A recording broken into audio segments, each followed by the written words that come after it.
Sabi nung application na to guys, pwede daw mag-apply kahit wala kang trabaho. Kahit po ikaw ay estudyante pa lang or kaya naman ay housewife o kahit nag-retired pa, pwedeng mag-apply kasi available po yung 10,000 pesos na loan offer nila. Kaya naman guys, nung sinubukan ko siya, nag-experiment ako, what if ilagay ko kaya unemployed ako? Kasi hindi naman po kailangan dito magpasa ng payslip o kaya naman ng other documents na nagpapatunay na may trabaho ka talaga. Kasi pwede na unemployed ka. And let's see guys, kasi nag-experiment ako guys. So, nag-try po akong mag-apply. Kasi nung nag-fill up po ako ng information ko, nilagay ko is unemployed. So, let's see guys, kung ma-approve po ako sa bagong loan application na to, na may offer nga po na 10,000 pesos at ang pangalan niya po is Kedacom Cash, Peso Cash Loan na under po ng Kedacom Solution Incorporated. So, as of now guys, meron po siyang 568 ratings. Medyo may ilan-ilan na rin talaga na nakapag-apply sa application na to. So, let's see guys kung anong meron sa application na to. Kung maganda yung kanyang loan services at buo kaya nating mare-receive yung 10,000 pesos. Or if hindi naman buo, magkano yung ibabawas na service fee, transaction fee. So, let's see guys, alamin natin dito lahat-lahat para at least may idea kayo sa application na to before nyo siya applyan if gusto nyo yung terms niya. Kaya kung di ka pa po dyan nakasubscribe sa aking YouTube channel at gusto mo ng mga gantong video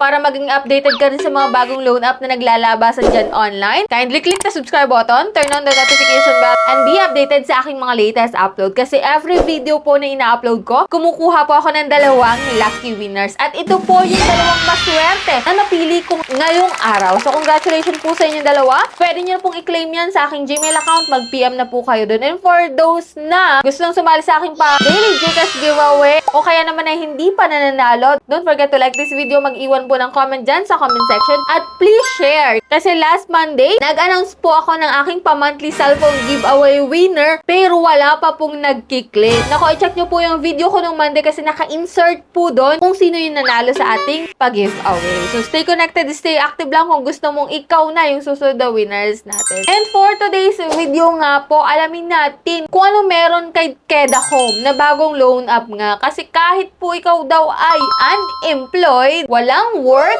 estudyante, housewife, o kaya naman ay retiree, makakautang ka daw po. So, let's see kung totoo yan. So, keep on watching.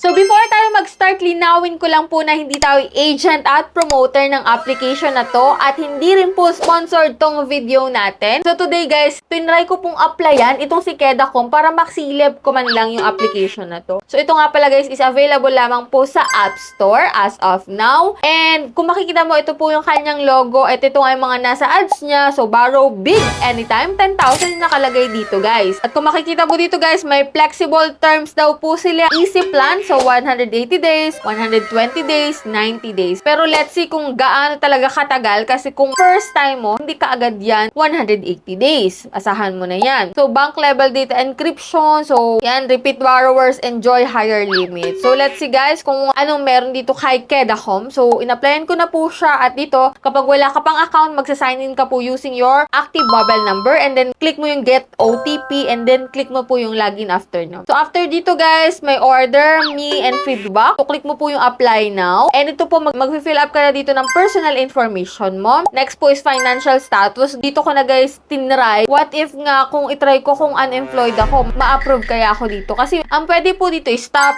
entrepreneur, self-employed, student, retired, or unemployed nga, no? So, pinili ko yung unemployed. And then, pinaglalagay ko dyan is none, no loan. So, let's see guys, no? So, emergency contact naman po, 3 contact number po yung nilagay ko dito. Pero, make sure nyo pa rin kung sinong ilalagay nyo dyan na dapat aware sila na nilagay mo sila. Kasi maaari po nila yung tawagan or i-text. And after nun guys, dito sa ID information, so halos lahat naman po ng ID is pwede. So, kung anong available ID mo, picturean mo lang dyan. And after nun guys, eto, meron Meron po sila ditong loan products which is 700 pesos to 28,300 pesos po yung kanilang quota range, yung pinapautang nila guys. Meron po silang reference interest rate na 0.80%. So, meron pa ditong quick funds, cash flow PH, pero kinilik ko po si Kedacom Cash. So, click natin yung apply. And then, ito nga guys yung loan information niya. So, ito na naman tayo guys. Yung pa 10,000 na loan offer na meron daw na amount to receive na 9,992 pesos. 8 pesos lang yung binabas guys na service fee. So, interest niya is 320 pesos. Dito, application ko is March 22 nga po.